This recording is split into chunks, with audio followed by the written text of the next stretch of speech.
Mapagpalang araw sa inyo mga kaiwaga. Kung saan man nakakaabot ang ating mga kwento, kung sa ibang bansa man yan o dito sa Pilipinas. Pwede mong i-comment kung nasaang bansa ka ngayon o nasaang lugar man para malaman natin kung saan nakakaabot ang ating mga kwento. At may shoutout na rin natin ang mga kaiwaga listener, lalo na ang mga kababayan nating nasa ibang bansa. Shoutout sa inyong lahat. Huwag pong kalimutang mag-comment kung nasaang lugar ka man ngayon. Mapa-Pilipinas man yan o kahit saan mang bansa. Simulan na natin ang karanasan ni Minerio. Panahon ng 1991. Lugar ng Capiz. Si Minerio ay isang mangangalakal lang noon. Bumibili ng mga mapapakinabangan tulad ng bote, bakal at plastik. Yun din kasi ang kinagisnan niyang hanap buhay sa kanyang mga magulang na araw-araw may daladalang sako para sa kanyang mga kalakal hanggang sa magawi siya sa isang lugar kung saan ay may mga nagkalat na gamit. Kung para sa iba'y hindi na mapakikinabangan yon, subalit para kay Minero, ginto ang kanyang paningin sa bawat kalakal na kanyang dinadampot. Alika rito Minero, marami akong gamit na ipapakita sa'yo. Hindi ko lang alam kung alin yung gusto mo diyang kunin. Basta yung mapakikinabangan mo pwede mo nang damputin.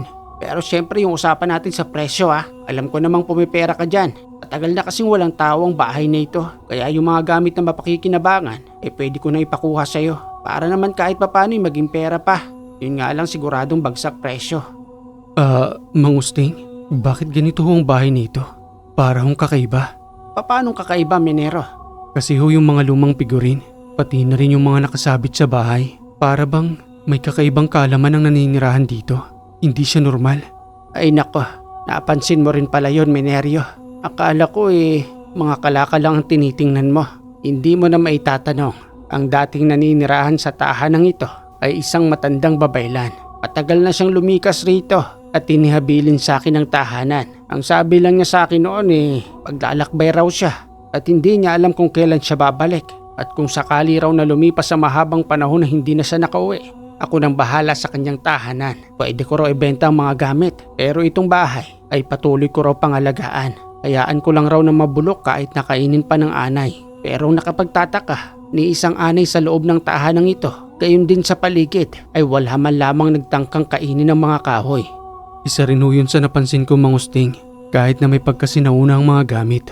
O sa sige Minerio, ikaw nang bahala riyan Ikarga mo na lamang doon sa daladala mong kariton ang lahat ng gamit na mapakikinabangan mo.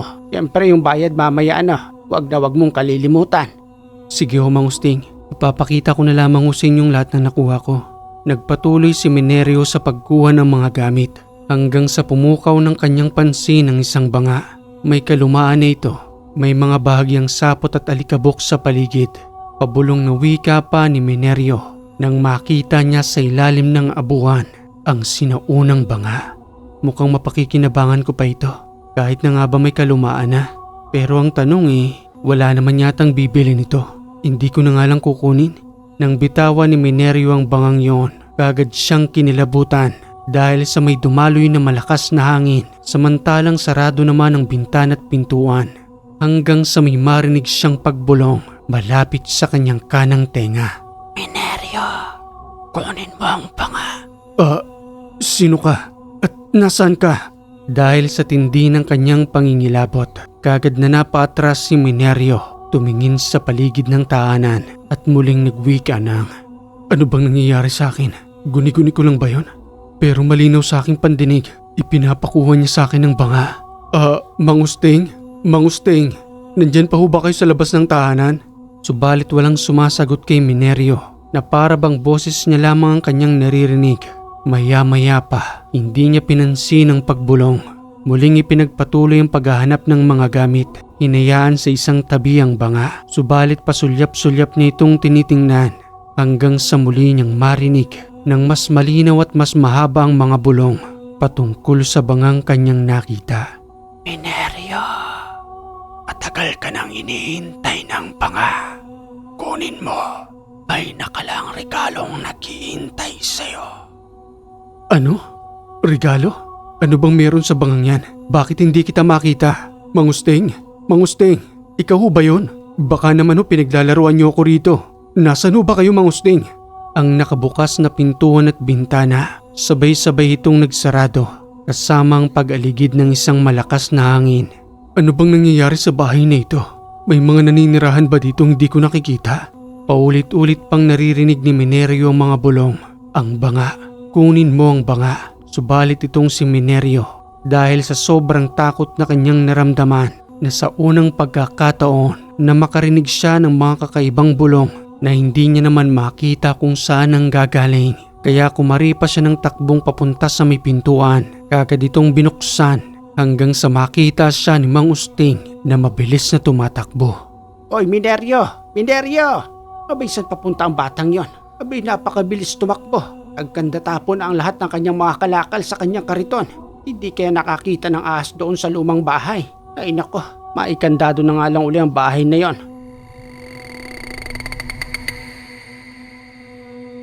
Umuwi sa kanilang tahanang kukonti ang kanyang daladalang kalakal. Napagalitan pa siya ng kanyang itay, sambit pang wika sa kanya habang nakaupo siyang tulala sa may gilid. Ay naku Minerio, ano ba itong mga kalakal mo? Parang hindi aabot ng 10 pesos ito.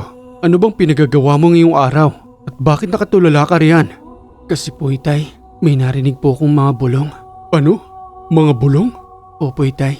Doon po sa lumang bahay na pinangangalagaan ni Mang Usting, may lumang banga ho ron at ang paulit-ulit tong bulong sa akin. Kunin ko raw ang banga. May naghihintay raw ho sa aking regalo. Sino naman ang bumubulong sa'yo? Yun nga ho itay. Kaya nga ho kumaripas ako ng takbo. Kasi ho yung bumubulong, hindi ko naman ho makita. Hay nako Minerio anak. Nagalmusal ka ba bago mga lakal? Hindi ho itay. Na-excite ho kasi ako sa mga sinabi ni Mang Usting. Na maraming araw akong makakalakal dun sa lumang bahay na yon. Kaya nga ako nagdali-dali ako magtungo ron at hindi na ako nakapag-almusal. Gutom lang yan anak. Alika nga rito. Sandali lang at ipagtitimpla kita ng kape. Kaya pala walang bawas ang pandesal. At nang matapos ngang may pagtimpla ng kape itong si Minerio, tulala pa rin siyang kumakain ng pandesal habang inihigo pang mainit na kape dahil alam niya sa kanyang sarili na hindi dahil sa gutom ang kanyang narinig, malinaw ang mga bulong na ipinapakuha sa kanyang banga. Hanggang sa pagsapit ng gabi, habang mahimbing na natutulog itong si Minerio, muli niyang narinig ang pagbulong hanggang sa magpakita ito sa kanyang panaginip. Isang matanda na may sinaunang kasuotan bilang isang babaylan at ang kaagad niyang tanong, ano ang nilalaman ng banga? Ano? Ikaw yung matandang tinutukoy ni Mang Usting? Pero bakit mo pinapakuha sa akin ang banga? Ano ba talagang meron doon? Tugon ng matanda sa kanyang panaginip. Maalalaman mo ang lahat kung mapapasayo ang banga. Kaya habang maaga pa, dapat ay mapasayo yon. Dahil meron pang ibang mga naghahanap at sigurado kong inahagilap na nila ang aking tahanan upang mapakinabangan ng nilalaman ng banga. Kaya kung ako sa iyo, bumalik ka na't magtungo sa aking tahanan. Panghawakan mo ang nilalaman ng banga at akong bahala sa iyo patungkol sa lahat ng nilalaman nito.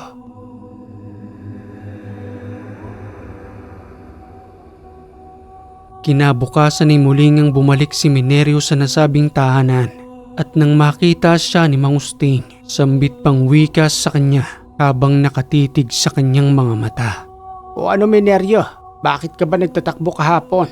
Hindi ka man lamang nagpaalam sa akin. Pasensya na ho Mang Usting, ngayon ho ay kukunin ko na yung mga kalakal. Abay hindi ba ikaw yung nagtungo riyan kagabi? Kasi napansin ko na parang may naghahalungkat sa loob ng tahanan. Ilang minuto rin ang nakalipas. Subalit nang magtungo ako rito, kaagad kong sinilip sa loob. Pero wala naman akong nakitang tao. Ang akala ko nga ay ikaw. Hindi ho ako Mang Usting. Ngayon lang ho ako bumalik. Ay ganun ba? O siya sige, kunin mo na yung mga kinakailangan mo riyan. At pagkatapos ay bayaran mo na ako upang kahit papano ay malinis naman ang loob ng tahanan at mabawasan ng mga gamit. Sa unang pagpasok pa lamang ni Minerio, kaagad siyang nagtungo sa ilalim ng abuhan. Nanduroon pa naman ang nasabing banga. Kaagad niya itong dinampot at muling bumalik sa kanyang kariton. Bagya niya itong tinakpan ng karton at isa-isang muling binalikan ang lahat ng mga kalakal. At nang matapos iyon, kaagad na nagbayad kay Mang Usting at kaagad ding nagpaalam. Sige o Mang Usting, ayos na hong lahat ng kalakal na ito. Abay sigurado ka ba riyan? Parang kukunti pa naman yata ang kinuha mo. Marami na ho ito. Kahit papano ho ay nabawasan yung mga gamit na hindi na kailangan doon. O siya, sige. Mag-ingat ka, Mineryo. Sige ho, Mang Usting.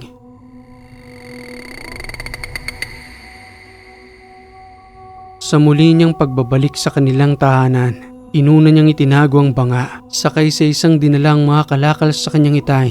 Sambit pang wika sa kanya nito nang makita ang mga sinaunang gamit na nagmula sa tahanang yon. Aba, Mineryo, hindi kalakal ang mga ito. Pwede itong ibenta sa mga antique store. Sigurado ka bang ipinakuha sa iyo ito ni Mang Usting? Oo naman po, Itay. Siya pa nga pong nangungulit sa akin para raw mabawasan ang mga gamit sa loob ng lumang bahay. Magaling anak, ako nang bahala sa mga ito at ako na rin ang magbebenta. Sige po, Itay, kayo na pong bahala riyan. May gagawin lang ho ako. Kagad siyang nagtungo sa kanyang silid. Tiningnan ang banga, subalit ang nakatakip roon ay selyado ng isang papel na may mga nakasulat na ibang mga letra. At nangakma niya na itong bubuksan ni hindi niya matinag ang simpleng papel. Kumuha siya ng patalim. Paulit-ulit na sinubukan itong buksan, subalit nabigo si Mineryo habang patuloy na nagtataka na ang simpleng papel na nakatakip ay hindi mabutas ng kanyang hawak na patalim. Anong klaseng papel ito? At ang mga nakasulat? Hindi ko maintindihan. Paano ko namang malalaman ang nilalaman ng banga? Paano kaya kung basagin ko na lang? Sige nga't kukuha ko ng martilyo. Sa ikalawang pagkakataon, gamit ang martilyo, kagad niya itong ipinukol sa banga. Laking pagtataka ni Mineryo nang hindi niya ito mabasag. Parang isang buong solidong bato ang bangang yon. Ano? Pati ba naman itong banga? Hindi tinatalaban ng martilyo? Kakaibang bangang ito. Pero paano ko naman mabubuksan kung ang selyo nito ay hindi ko matanggal-tanggal? Makalipas ang ilang oras ay napagod na itong si Mineryo. Iniwan ang banga sa loob ng kanyang silid at muli na lamang na ipinagpatuloy ang kanyang pangangalakal. Ngunit habang patuloy siyang naglalakad, tulak-tulak ang kanyang kariton, may napansin siyang ilang kalalakihang sumusunod sa kanya. Mga nakaitim ito, subalit kapag siya'y lumilingon, nawawala ang mga yon. Ngunit sigurado siyang may mga lalaking sumusunod sa kanyang likuran. Sino ang mga yon? At bakit nila ako sinusundan? Uy, Mineryo, mababangga ka na sa kakalingon mo. Ano bang tinitingnan mo dyan sa iyong likuran? Wala. Paanong wala? Kanina pa kitang pinagmamasdan hanggang sa makarating ka rito. Kanina ka pang lingon ng lingon. Wala nga. May mga kalakal ka ba dyan? Kulang pa ba yung mga nakalakal mo? Oo, kulang pa yon. Kinakailangan ko pang makarami. Tisa pa, maaga pa naman. Napakasipag mo naman, Mineryo. Manang-mana ka talaga sa tatay mo. Halika rito. May mga bakal akong naimbak. Kunin mo ng lahat ng yun. Matagal-tagal ko na rin yung inipon. Ang dami naman ito. Saan mo naman nakuha ang mga bakal? Diyan lang sa tabi-tabi. Kapag may nakikita ako, kagad kong dinadampot para ipunin. O di ba mas lalong bumibigat? Kahit na paisa-isa Habang tumatagal ang panahon, dumadami rin. Tama ka, Noy. At may pera sa kalakal ng bakal. Matapos niya muling makapangalakal, muling bumalik sa kanyang silid upang silipin ang banga. At sa kanyang pagbalik roon, selyado pa rin ito. Ngunit nang makita siya ng kanyang itay, kumprontang wika sa kanya patungkol sa kanyang itinatagong banga. Mineryo! Mineryo! Bakit po, itay? Halika nga rito, anak. Ano po yun, tay? May nakita akong magandang banga sa loob ng iyong silid. Alam mo ba, anak? Yung mga kalakal na daladala mo kanina, ang mahal kong naibenta. Malaki-laking perang naitabi ko roon. Hindi mo naman sinabi sa akin na meron ka pa palang itinatagong bangarian. Tingin ko, anak, mas malaki ang halaga niyan dahil isa rin siyang antik. Pasensya na po, itay. Itinabi ko po talaga ang bangang yan para sa akin. Hindi ko po yan ibibenta. Sayang naman, anak. Kalakal na rin naman ang isang yan. Mas maganda pang pagkaperahan na natin. O siya, sige. Kung yan ang desisyon mo, itago't pangalagaan mo na lamang ang bangang yan. Hindi pa man natatapos ang araw na iyon. Pagpatak ng 3:00 ng hapon, muli niyang narinig ang tinig ng matanda. Sambit pang wika sa kanya nito habang patuloy na bumubulong. Mineryo, ipagkakaloob ko sa iyo ang susi upang mabuksan ang banga. Ano? Susi para mabuksan ang banga? Tama, Mineryo. Selyado ang bangang yan na kahit ano pa man ang gawin mo, hinding-hindi mo ito mabubuksan. Kaya po pala, kahit na anong lakas ng paggamit ko ng martilyo, hindi ko man lamang matinig ang bangang yan. Ang susi ng karunungan. Sambitin mo ang mga katagang ito at iihip mo sa harapan ng banga, kusang bibitawang selyo at magpapakita sa iyo kung ano nga ba ang nilalaman ng banga. Kagad ngang sinundan ni Minerio ang mga sinasabi ng matanda. At nang matapos niya iyong sambitin, kagad na kumalas ang selyo at nang kanyang silipin ang banga, bumungad sa kanyang isang malambot na medalyon, gayon din ang 2 tansong patalim at ang 4 na libreta na matagal nang itinago ng matandang babaylan na kinargahan ng isang malakas na selyo. Ano ho ito? Yan ang medalyong luno. Marami ang naghahanap ng ganyang uri ng medalyon, subalit may ilan lamang na nagtatangan at isa ka na roon, Minerio. Aanin ko naman ho ito, pati na rin ang 4 na libreta at ang 2 tansong patalim. Kinakailangan mo yan sa iyong kakaharaping misyon. Ano? Misyon? Anong misyon ang tinutukoy ninyo? Yan ang tinutukoy ko sa iyong regalo. Regalo? Mukhang hindi naman ho ito regalo para sa akin. Aanin ko naman ho ito. Iisa lamang akong nangangalakal. Isuot mo sa iyong leeg ang lunong medalyon. Makakaramdam ka ng kakaibang pakiramdam sa iyong buong katawan at ang iyong paningin. Ilibot mo sa iyong paligid. Makikita mo ngayon ang hindi mo nakikita noon. Sa tingin ko ho hindi ako karapat dapat para rito. Umanap na lang ho siguro kayo ng ibang pagkakalooban. Mangangalakal na lang ho ako. Tumigil ka sa iyong kaisipan, Minerio. Hindi mo naaalala kung sino ka. Sa ngayon ang alam mo sa iyong sarili, isa ka lamang normal na tao. Subalit sa mundo ng espiritual, isa kang mandirigma, Minerio. Ano ho bang pinagsasasabi ninyo? Matapos niyong ipakuha sa akin ang bangang ito, tapos ito lang pala makikita ko. Akala ko pa naman perang nilalaman ito bilang isang regalo. Tumigil ka sa iyong kaisipan, Minerio. Unti-unti kong ipapaunawa sa iyo. Alam kong nasa makamundo ka pang gawain sa ngayon. Subalit sa paglipas ng panahon, ang makamundong gawain ay unti-unti mong iiwanan dahil mauunawaan mo ang lahat. Ang makamundong gawain ay may katapusan. Subalit ang espiritual na tungkulin ay panghabang buhay. Ikaw ang pinagkatiwalaan at pinagkalooban ng lunong medalyon, pati na rin ang ibang mga kagamitan. Dahil ikaw ang napili ng Panginoon, gigisingin natin ang iyong kaluluwa upang lubusan mong makita kung sino ka sa nakaraan. Walang nagawa itong si Minerio kung di isuot sa kanyang leeg ang lunong medalyon at pagkatapos noon, binuksan ang bintana ng kanilang tahanan, tumingin sa paligid hanggang sa may masipat siyang iba't ibang uri ng mga nilalang. May kapre, may maliliit na duwende, may diwata ring nakatingin sa kanya. Gayon din ang mga tikbalang, itim na engkanto, hanggang sa may makita siyang bumagsak na isang anghel na nagmula pa sa kalawakan. Ano ito? Anong mga nakikita ko? Totoo ba sila? O nananaginip na naman ako? Totoo ang mga nakikita mo, Minerio. Binuksan ng medalyon ang iyong 2 mata dahil sa lakas ng enerhiyang nakapaloob riyan. Unti-unting mabubuksan ang iyong nakaraan. Ngayon pa lamang itanggapin mo na sa iyong sarili. Nakauri kita, Minerio. Isa kang babaylan at ang espiritu mo ay may kaugnayan sa akin. Paano kung nakapunta sa pamilyang ito? Wala namang kaalaman si itay at inay dahil sa wala naman silang dugong babaylan. Reinkarnasyon. Sa pamamagitan noon, muling nabuhay ang iyong katauhan sa iyong katawan. Subalit ang iyong espiritu ang lubos na may kaalaman kesa sa iyo. Ilang taon nang nabuhay ang iyong espiritu, kaya siya ang mas may kaalaman. Reinkarnasyon? Ibig niyong sabihin paulit-ulit na ho akong nabuhay sa mundong ito? Tama, Minerio. Dahil ang espiritu natin ang walang kamatayan. Ang pisikal ay binabaon sa lupa, namamatay. Subalit ang espiritong malakas ay mananatiling malakas magpakailanman. Muling babalik dito sa lupa. Mawawalang lahat ng memorya patungkol sa nakaraan. Subalit pag dumating ang tamang panahon at pagkakataon, muli itong bubuksan upang harapin ang misyon. Kaya maniwala ka sa akin, Minerio. Isa kang mandirigmang babaylan na nagmula sa ating lahi. Ano pa nga ho bang magagawa ko? Nandito na to.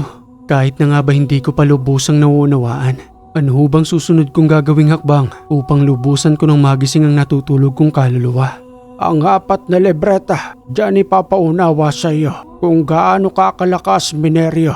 Wag na wag mo itong sasabihin sa iyong mga magulang. dahil hindi kanila mauunawaan.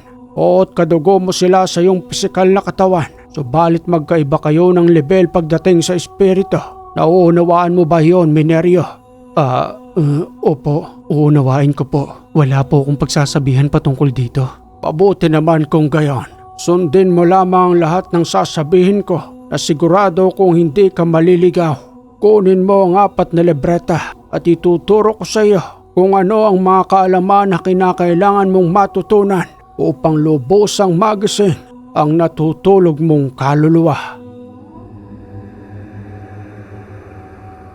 Sa dahan-dahang paghawak pa lamang ni Mineryo sa libreta, para na siya nitong kinukuryente at tanimoy mahihimatay.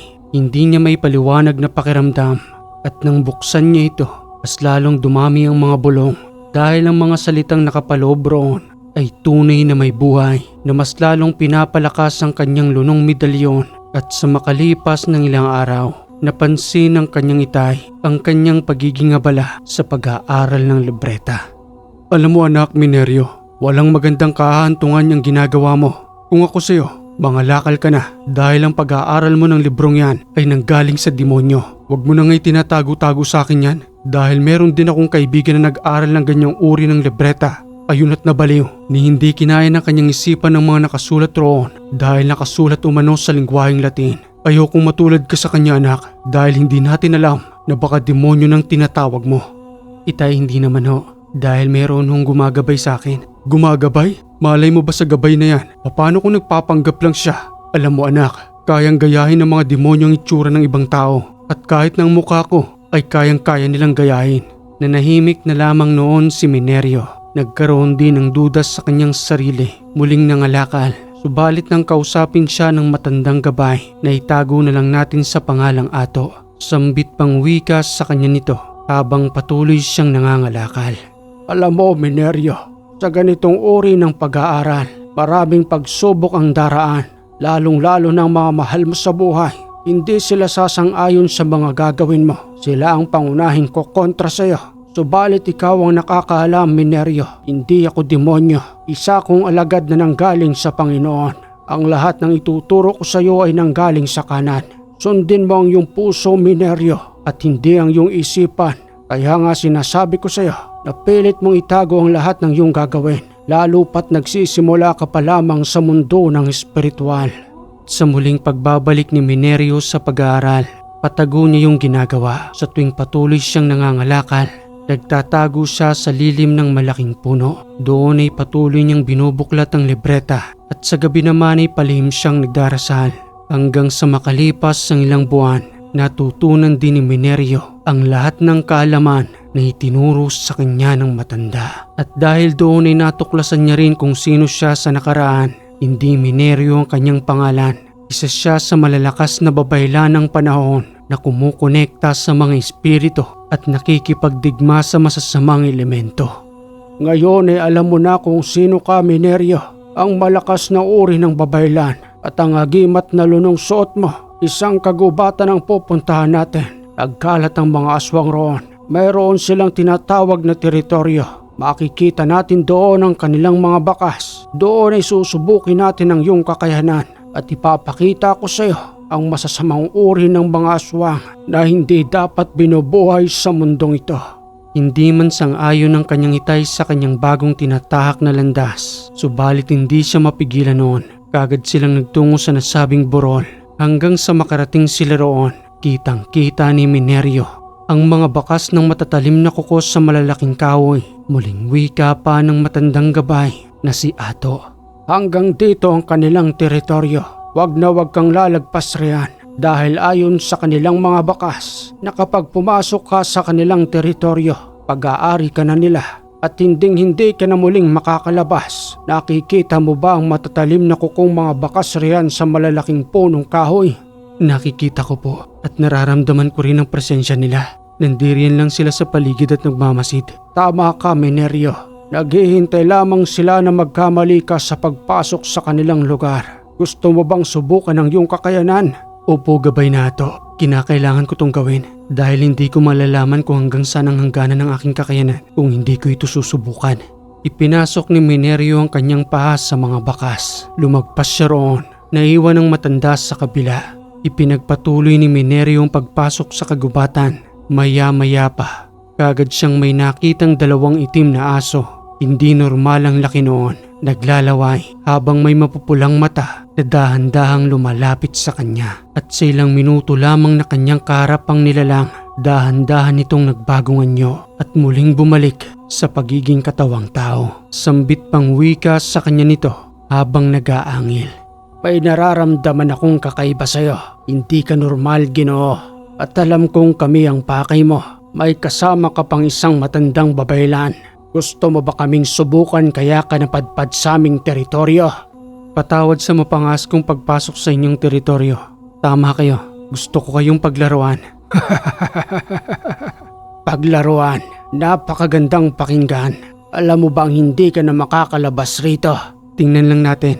Hindi naman siguro ako nababaliw na papasok sa teritoryo ninyo nang hindi ako muling makakalabas. Pinaghandaan ko kayo. Gusto ko lamang malaman kung hanggang saan ang kakayanan ninyo bilang uri ng nasa lahi ng mga aswang.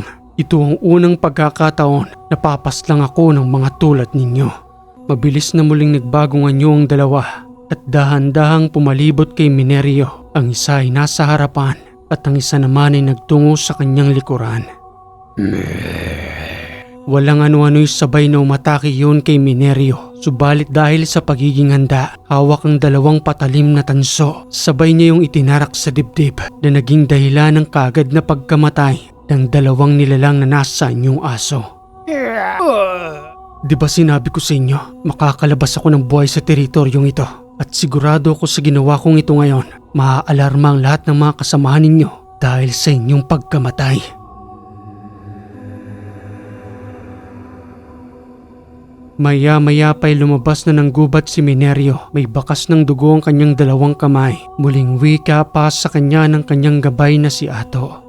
Pagaling ang ginawa mo, Minerio. Nasa unang pagsubok na ginawa mo, unti-unti nang nanunumbalik ang iyong galing, ang iyong tikas sa pagpaslang ng mga aswang noon. At sa pamamagitan ng iyong katawan ngayon, tamang-tama para sa iyong lakas. Mas kinakailangan natin yan bilang isang bata. Sandali lamang, Minerio. Mukhang may nakatunog sa iyong pagpaslang. Nakikita mo ba ang apat na yon? Nakalabas na si Minerio noon sa teritoryo ng mga aswang.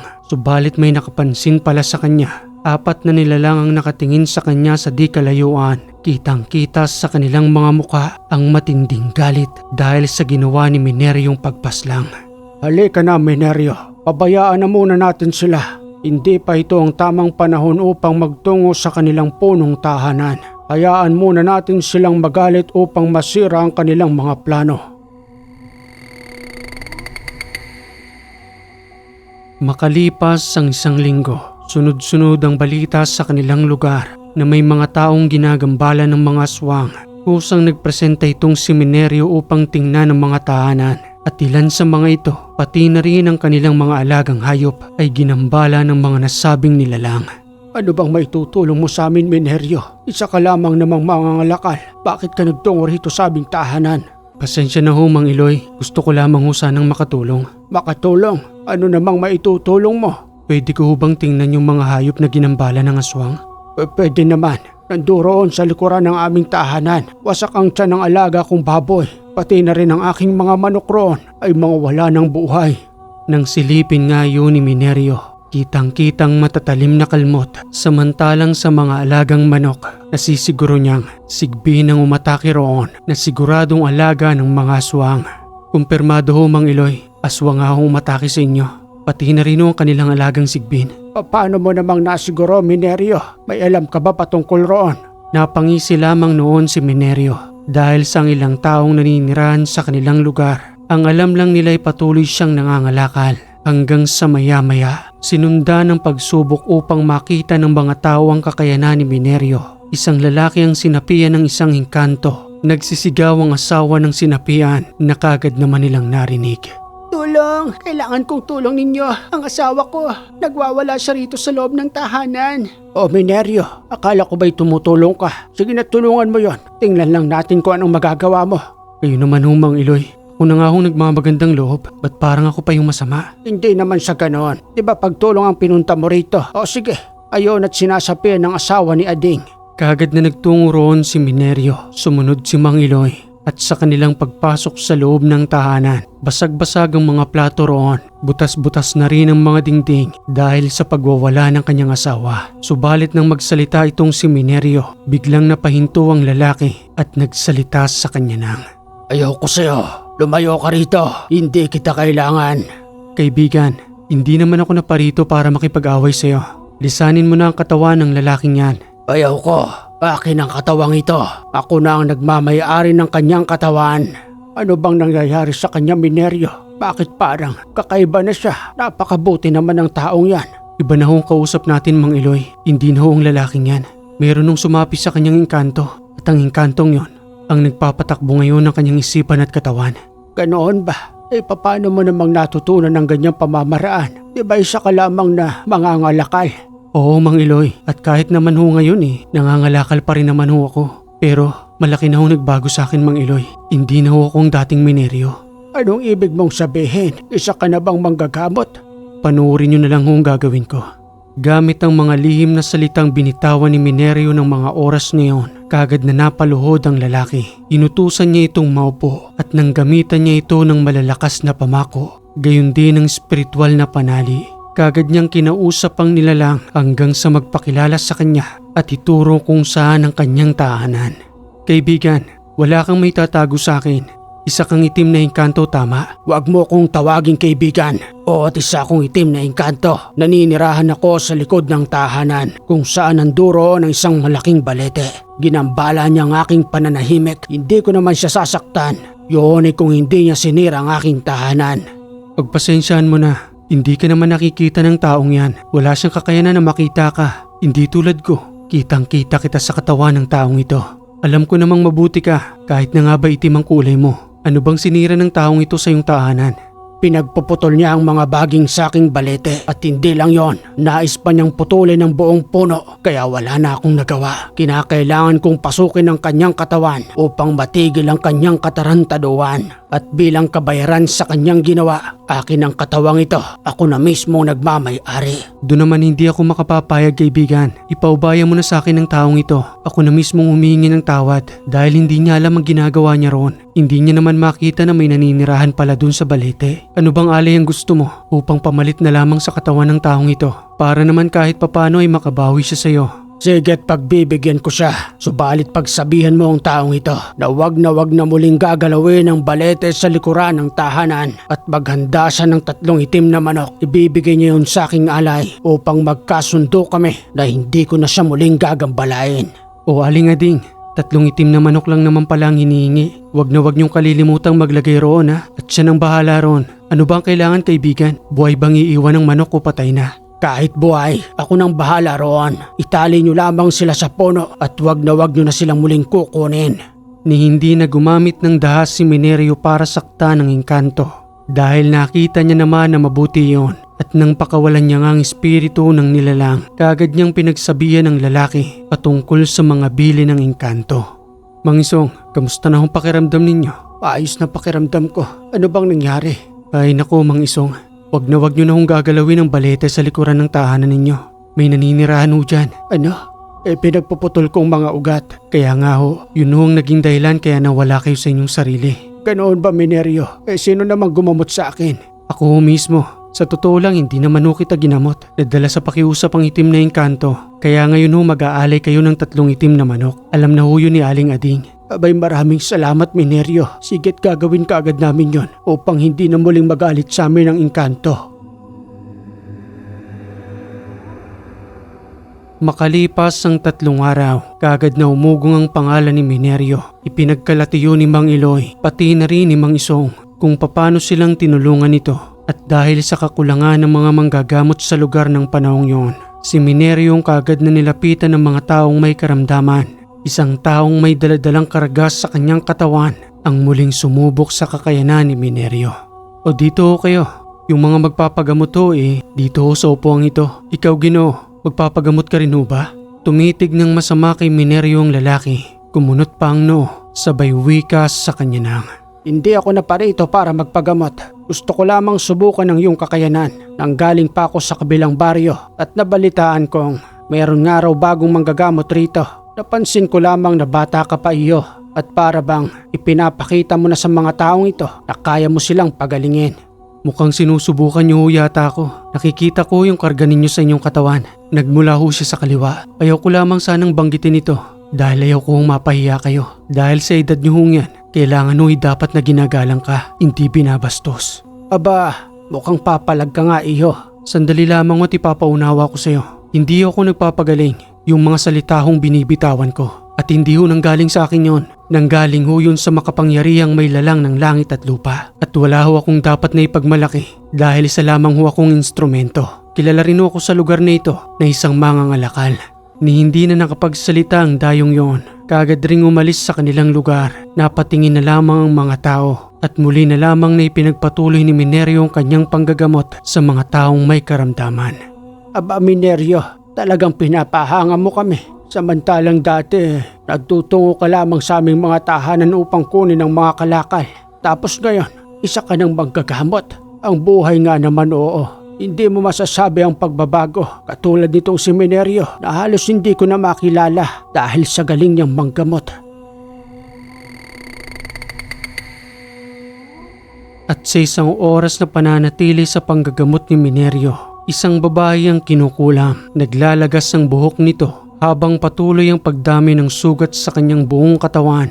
Wika pa ni Minerio habang pinasasakitan ang gumagambala sa babae. Wala kayong kadala-dala?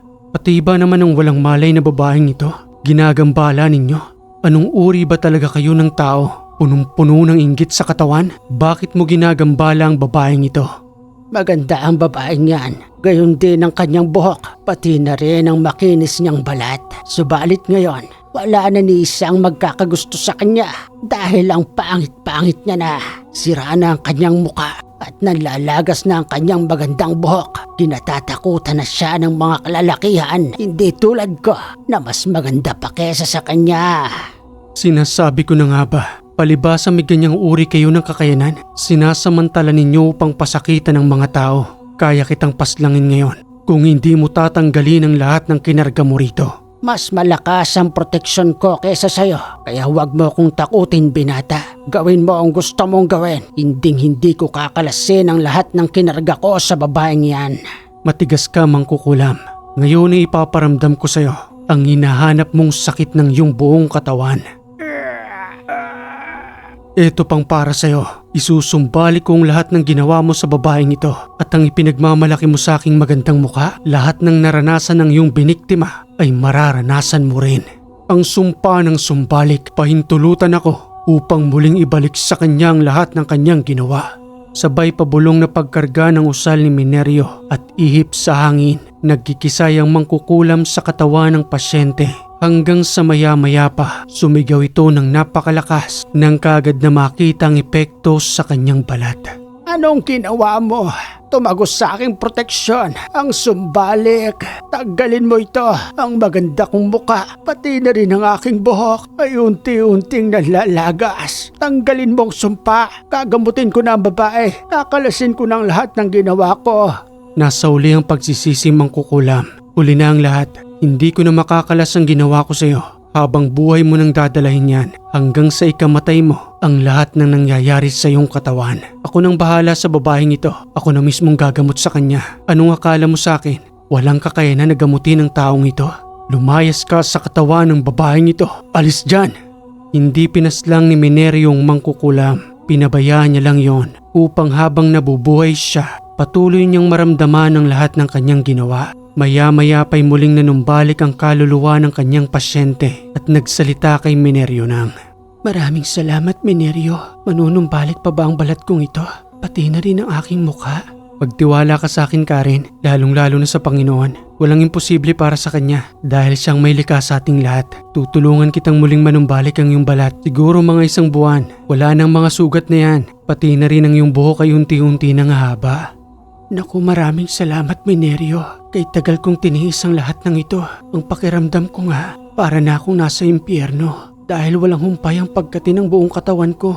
At habang unti-unti kong nakikitang nakakalbo ang aking ulo, pakiramdam ko wala na akong silbi sa mundo. Huwag kang magsalita ng ganyan, Karen. Mahal na mahal ka ng Panginoon. Kaya ka nagawi rito dahil binibigyan ka niya ng pag-asa na muling gumaling. Nagtitiwala ako sa kanya, Mineryo. At gayon din sa'yo. Ngayon pa lamang ay taos-puso na ako nagpapasalamat. Gagaling ako. Sigurado yan. Isang buwan din ang patuloy na gamutan ni Karen hanggang sa unti-unti ngang manumbalik ang kanyang balat. Naiwan man sa kanyang balat ang bakas ng nakaraan, subalit nadagdagan ang kanyang buhay dahil sa ginawang pamamaraang panggagamot ni Mineryo na lubusang nagpagaling kay Karen. O di ba, Karen? Magaling ka na ngayon. Ang haba na uli ng buhok mo at ang iyong balat wala nang mga sugat. Maraming salamat, Mineryo. Tanggapin mong pasasalamat na ito ang mga prutas na nanggaling sa aming bukid. Kahit na ito lang, nawa ay tanggapin mo bilang pasasalamat. O sige, Karen, tatanggapin ko ang mga prutas na ito, pero ito na yung una tuli. Dahil lubusang magaling ka na at hindi ka na muling magagawi rito sa amin. Samantalang yung mangkukulam na gumawa sa'yo ng katarantaduhan, siya naman ang nagdurusa ngayon. Nararamdaman ko pa rin ang kanyang presensya pero unti-unti na siyang nangihina. Sige, Karen, makakauwi ka na sa inyong tahanan.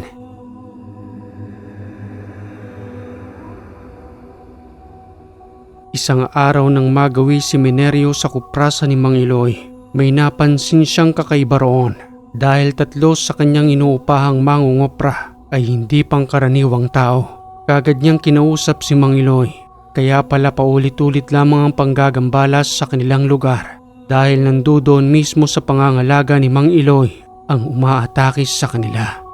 Halika ho, Mang Iloy, mawalang galang na ho sa inyo. Saan niyo ba nakuha yung kumukuha ng kopra? Bakit naman, Mineryo? Hindi niyo ba napapansin? Ang alin? Yun ang inuupahan ninyong kumuha ng kopra. Yan yung 3 pasulyap-sulyap sa atin. Mababait naman ang mga yan. Wala naman akong nakikitang masama sa kanila. Hindi niyo ho nakikita, Mang Iloy. Pero ako na hong nagsasabi, hindi ho sila tao. Ano, Mineryo? Sigurado ka ba riyan? Hindi ho ako nagkakamali, Mang Iloy. Titigan niyo hong mabuti ang kanilang mga mata. Napakalikot na para bang nagmamasid at ang iyong imay, mapapansin mong nakabaliktad. Ano ka ba, Mineryo? Matagal nang nagtatrabaho sa akin ng 3 yan. Abay hindi ko naman napapansin. Ngayon't sinabi ko na sa inyo, Mang Iloy, pag-iingat ho kayo. Nasa sa inyo ho yun, kung maniniwala ho kayo sa akin o hindi. Isa pa ho, tingnan niyo itong hawak-hawak ko. Ano ba yan? Isang maliit na bote. Bakit patuloy na kumukulo ang laman? Yan ang lana de guerra, isang malakas na uri ng pangontra. Diyan niyo mapapansin kung may aswang sa inyong paligid. Subalit sa tulad ko, sa pagtingin ko pa lamang sa isang tao, alam ko na kung anong uri siya ng nilalang.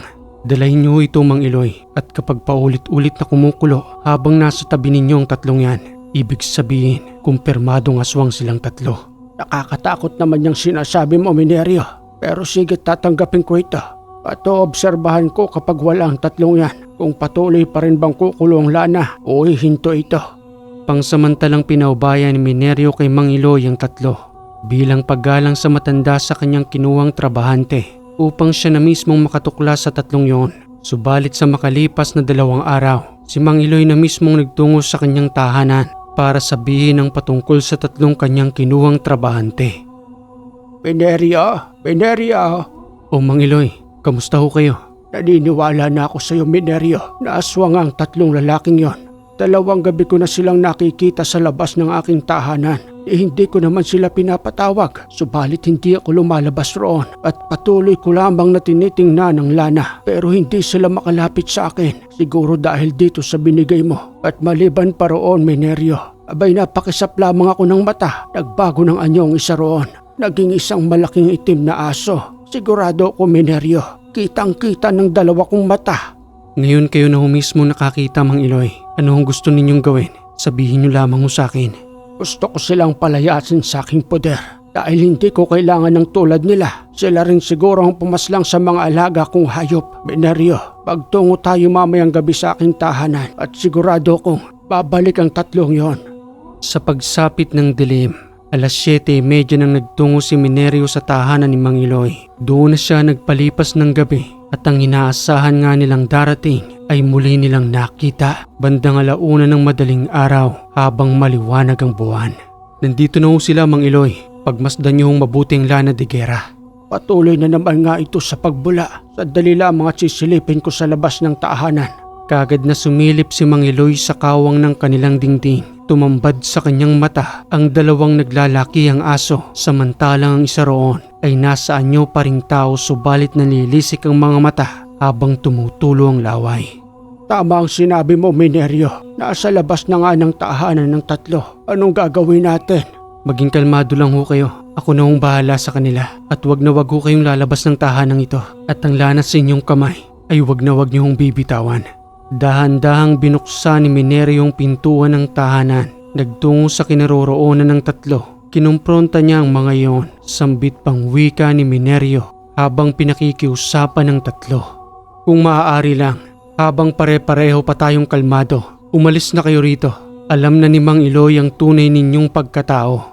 Tugong wika naman ang nilalang na nasa anyong tao. Pakialamero, wala kaming gagawing masama sa matanda. Ang kailangan lamang namin ay ang kanyang anak na pinagmamalupitan kami habang patuloy kaming nagtatrabaho sa kanilang kuprahan. Ang binata niya bang anak ang tinutukoy ninyo? Siya na nga, hindi niya kami tinatrato ng maayos. Samantalang ang kanyang amang si Mang Eloy ay maayos na nakikisama sa amin. Pasensya na, pero hindi ko siya ibibigay sa inyo. Isa na lamang ang pakiusap ni Mang Eloy. Umalis na kayo sa kanyang poder dahil pati ang kanyang mga alagang hayop ay isa-isa nang nawawala. May kinalaman ba kayo ron? Natahimik ang tatlo habang patuloy na nag-aangil ang dalawang aso na dahan-dahang pumapalibot kay Minerio hanggang sa lumabas si Mang Eloy sa may pintuan ng tahanan. Wika pa nito na nakikiusap sa tatlong nilalang. Mang Eloy, bumalik na ho kayo sa loob ng tahanan. Samahan niyo ho roon ang anak ninyo dahil siya ho ang pinupunteriya nitong tatlo. Sandali lamang, Minerio. Makikiusap lamang ako sa kanila. Kayong tatlo, siguro naman ay naging mabuti ako sa inyo. At kung ano man ang nagawang kasalanan sa inyo ng aking anak, ako na mismong humihingi ng tawad. Oo't naging marahas siya sa inyo. Dahil sa bata pang anak ko't wala pang karanasan, hindi siya dumaan sa paghihirap. Kaya ako na mismong bahala sa kanya upang magdisiplina.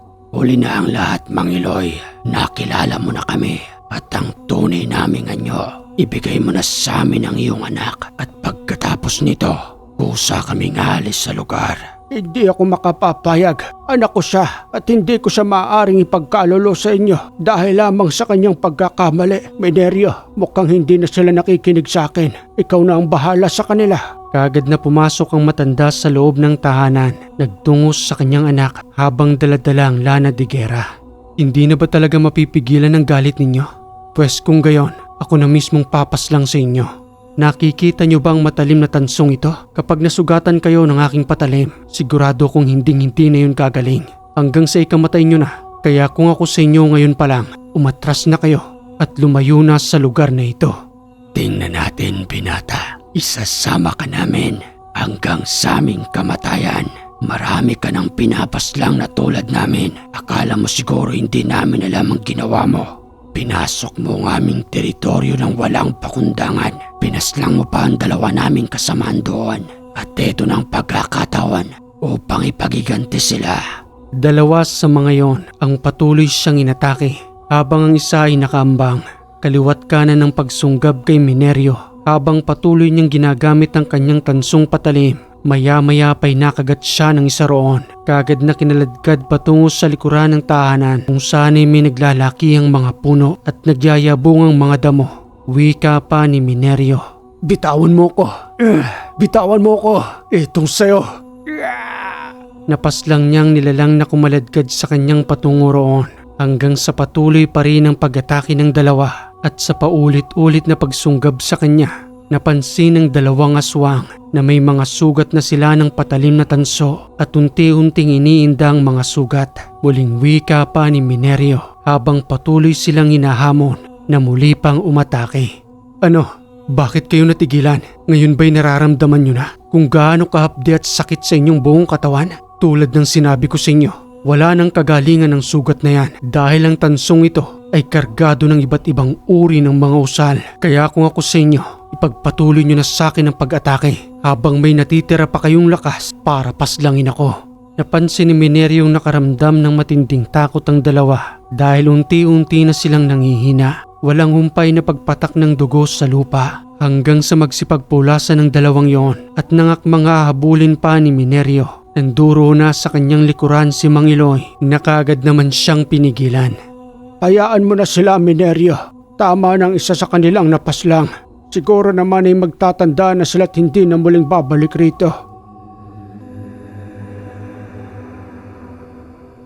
Sa muli nilang pagbabalik sa tahanan ni Mang Iloy, nanduro ng kanyang lalaking anak na takot habang patuloy na pinagsasabihan ng matanda. Nakaupo lamang doon si Mineryong nakikinig. Maya-maya pa, lumapit sa kanyang matandang si Mang Iloy habang nagtatanong sa kanyang karga kung anong uri ng kakayanan ang meron si Minerio sa kanyang katawan. Pagpasensyaan mo na, Minerio. Pati ikaw ay narinig mo pang pagsisermon ko. Siya nga pala, ano bang gamit ang meron ka sa iyong katawan? Bakit ganoon ka na lamang katapang para kaharapin ang mga yon? Simple lang Mang Iloy, isang medalyong luno at mga orasyong ikinakarga sa aking katawan. Medalyong luno? Ngayon lamang ako nakarinig noon. Totoo ba yon? Oo naman Mang Iloy, marami ang hindi makapaniwala sa ganitong uri ng medalyon. Ito tipapakita ko sa inyo, subalit huwag niyong hawakan dahil baka hindi ho kayanin ang inyong katawan. Walang alinlangang ipinakita nga iyon ni Minerio, kinalas sa kanyang leeg at ipinakita mismo harap-harapan kay Mang Iloy kung paano niyang tupiin ang medalyon na parang goma. Totoo nga, paano mo namang nakuha ang ganyang uri ng medalyon? Samantalang bibihira ang pinagkakalooban niyan. Mahabang kwento Mang Iloy, may isa pa ho akong ipapakita sa inyo. Napapansin niyong malambot siya, pero kapag inilapat ko siya sa bakal, tutunog rin ho siya na parang bakal. Namangha si Mang Iloy sa ipinakitang medalyon ni Minerio, isang medalyong luno na siya lang ang meron ng panahong yon. At sa pagsikat ng araw kinabukasan, nagpaalam na rin siya sa matanda na muling babalik sa kanyang tahanan dahil sa marami pa umano siyang gagawin at mga taong gagamutin. Maraming salamat, Minerio. Nawa ay hindi na bumalik ang mga yon. Salamat din dito sa Lana de Guerra dahil kung wala kami nito, siguradong inatake na kami ng tatlong yon. O anak Minerio, saan ka ba nanggaling? Kanina ka pang hinihintay ng mga yan. Mas lalo pang dumarami ang mga pasyente mo. Oo nga po itay, kaya kagad nga rin po akong bumalik rito at halos kulang pa rin ho sa tulog. Doon na ako nagpalipas ng... Natigilan si Minerio sa kanyang pagsasalita nang muli niyang makita ang dalawang nilalang na kanyang hinabol kagabi ay nanduroon din na nakapilang magpapagamot. Pasimple niya yung nilapitan habang nakasombrerong salukot naka-jacket. Subalit tandang-tanda ni Minerio ang mga muka at nang pasimple niya itong kausapin, sambit pang wika ni Minerio. Anong ginagawa niyo rito? Gusto niyo na talagang mamatay? Tingnan yung sugat sa inyong katawan. Patuloy pa rin ang pagdurugo. Tugon pa ng isa roon habang nagmamakaawa kay Minerio na tulungan silang dalawa. Minerio, gusto pa naming mabuhay at makasama ang pamilya namin. Tulungan mo kami't pagalingin dahil kahit ano pang gawin naming paglaway sa mga sugat ni hindi na ito humihilom. Wala na kaming ibang naisip kung di muling bumalik sa'yo. Kahit na nga ba, ganito nang kinahinat na namin. Hindi naman talaga kami masama. Gusto lamang naming bigyan ng leksyon ng anak ni Mang Iloy. Oo, tinaamin namin. Kami ang pumaslang sa kanyang mga alagang hayop. Subalit hindi na kami pumapaslang ng tao. Magtungo kayo roon sa likuran ng aking tahanan. Mayroon dong maliit na kubo. Hintayin ninyo ko roon. Tatapusin ko lang nagamutin ang mga nandirito. Kaagad na nagtungo sa likod ng tahanan ng dalawa. Ilang oras din ang kanilang paghihintay at mas maraming dugo nang nawawala. Maya-maya pa nang matapos na si Minerio sa kanyang panggagamot. Kaagad siyang nagtungo sa likod ng tahanan at nang makita siya ng kanyang itay, nilapitan siya nito't nagtanong kung sinong dalawang lalaking nanduroon sa loob ng kanilang kubo. Anak Minerio, sandali lamang. May nakita akong dalawang lalaking sugatan riyan. Sino sila at anong nangyari sa kanilang dalawa? Saka ko na lang ho sasabihin sa inyo itay. Gagamutin ko muna sila at wag na ho kayong mag-alala. Ako na hong bahala. Kaagad na ginamot ni Minerio ang sugat at ang kapalit ng lahat ng yon ay tuluyan nilang pagbabago. Kakalasin ni Minerio ang kanilang pagiging aswang. Pilit na ipinaluwalang bertud sa loob ng kanilang katawan gamit ang pangkalas na orasyon na kanyang iniihip sa ipinapainom niyang tubig. Wala nang ibang makakapagpagaling sa sugat ninyo kung di ako dahil ako rin ang may gawa niyan. Tiisin ninyong sakit at pagkatapos ng lahat ng ito Kakalasin kong pagiging aswang ninyo upang hindi na kayo pamunuan ng galit na nagiging dahilan ng pagpapalit ninyo ng anyo.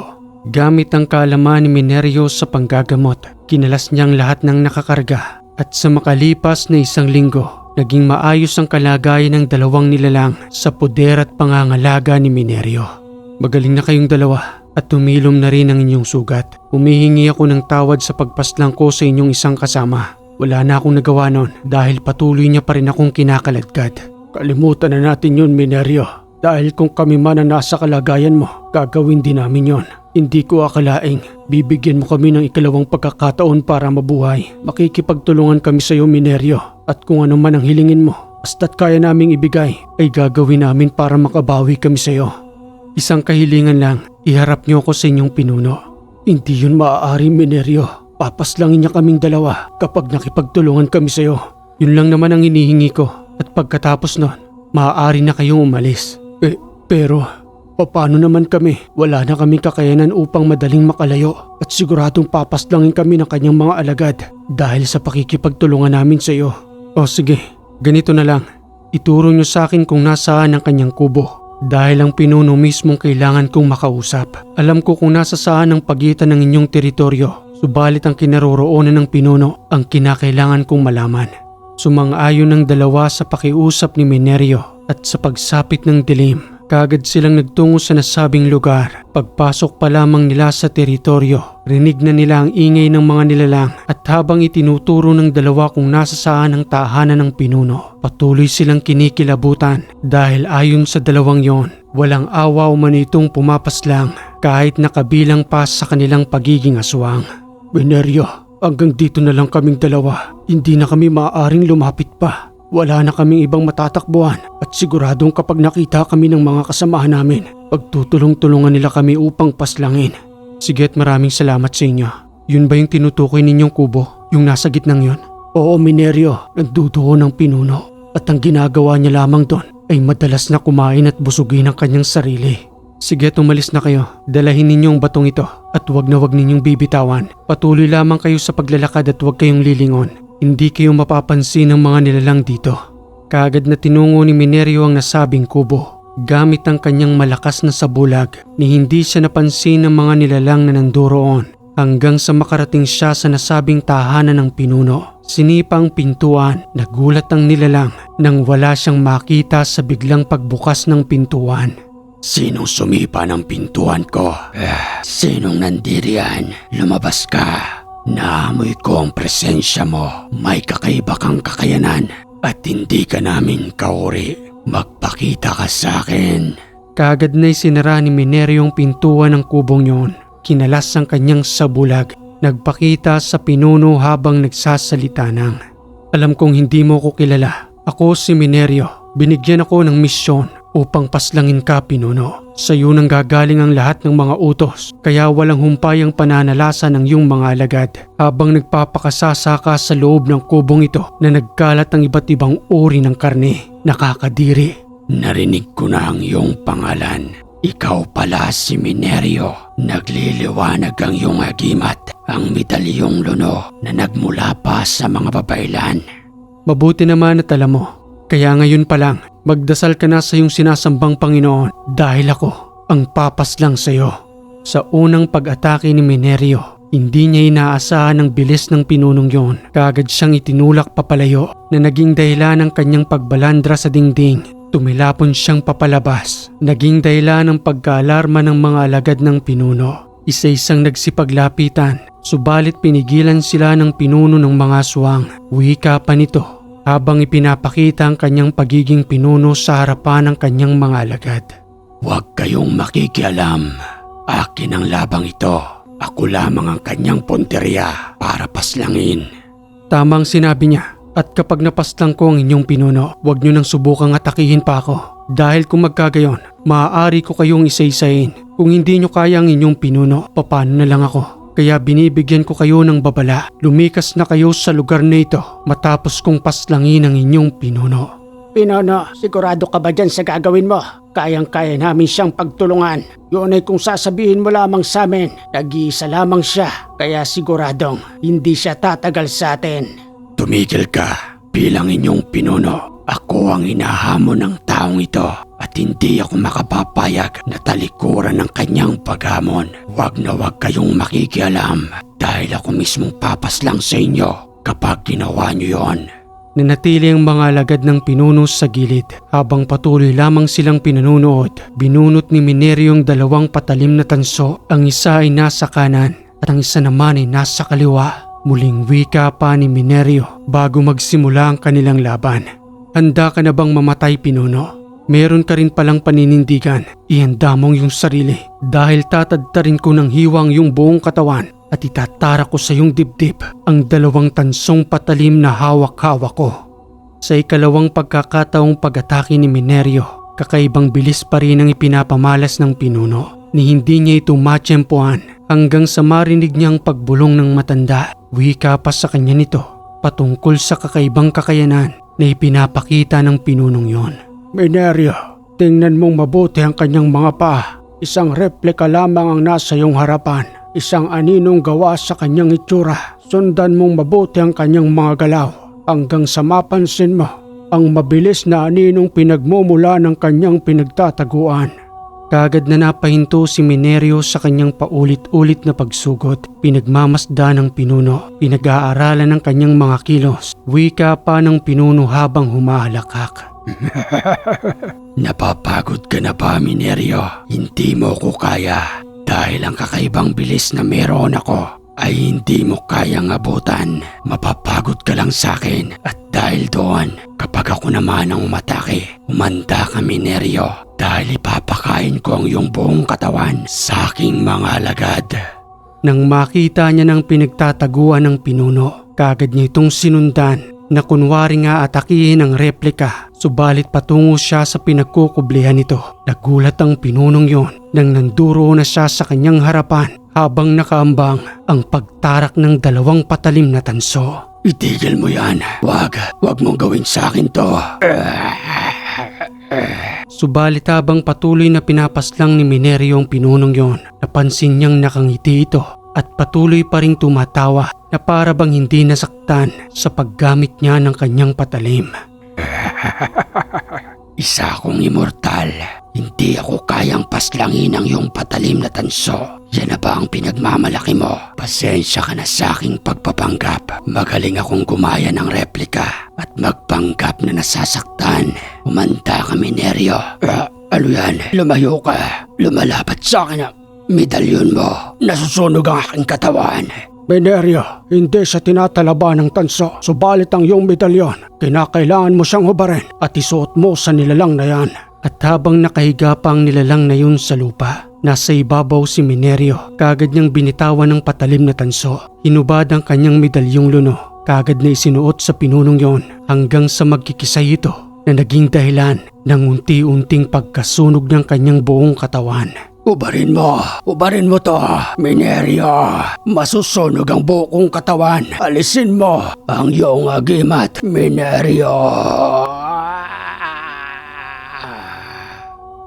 Dahil sa pagkasunog ng buong katawan ng pinuno, natakot ang kanyang mga alagad at kagad na nagsipaglikas ang mga ito. Simula noon, nanahimik ang kanilang sityo dahil sa kinatatakutang agimat ni Minerio. Okay mga kaywaga, ang ganda ng kwentong ito. Maraming salamat sa nagpadala ng kwentong ito na itinago natin sa pangalang Minerio. At kung nagustuhan mo ang kwentong ito mga kaywaga, palambing naman po ng like and share. At kung hindi ka pa nakaka-subscribe, click mo na ang subscribe button dyan, pati na rin ang bell para updated ka sa ating mga bagong kwento. Muli mga kaywaga, maraming salamat sa lagi ninyong pagantabay dito sa Ang Hiwaga.